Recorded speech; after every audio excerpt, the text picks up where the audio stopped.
सूरत शहर के पुनागाम इलाके में लुम्स फैक्ट्री में 3 राउंड फायरिंग भरी दोपहर में लोगों के बीच 3 राउंड फायरिंग हुई। पुनागाम इलाके में भाग्योदय इंडस्ट्री की पहली मंजिल पर बनी यह घटना पुराने खाते में काम करने वाले कारीगर ने 3 राउंड फायरिंग की। लुम्स फैक्ट्री में कारीगर का मालिक से झगड़ा हुआ था। बाद में रिवॉल्वर से हवा में 3 राउंड फायरिंग की गई। फायरिंग के बाद कारीगर मोबाइल लूट कर भाग गया। पुणे पुलिस मौके पर पहुंची और जांच शुरू की। शहर की क्राइम ब्रांच की टीम भी जांच में शामिल हुई। सीसीटीवी के आधार पर आरोपियों को पकड़ने के लिए जांच तेज की जा रही है।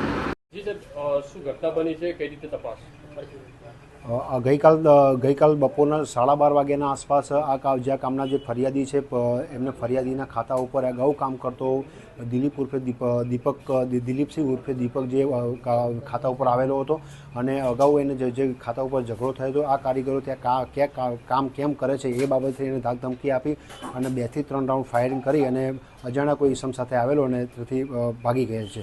જે અનુસંધાને આ કામના ફરિયાદીની ફરિયાદ લઈ અને સીસીટીવી આધારે તેમજ એના જે ફોટો આઈડી તેમજ એનો મોબાઈલ નંબર મળેલ છે તે આધારે મહેરબાન સીપી સાહેબના હુકમ મુજબથી 3 અલગ અલગ ટીમો બનાવી આ કામમાં આરોપીની પકડી પાડવા માટેની તજવીજ હાથ ધરવામાં આવેલ છે।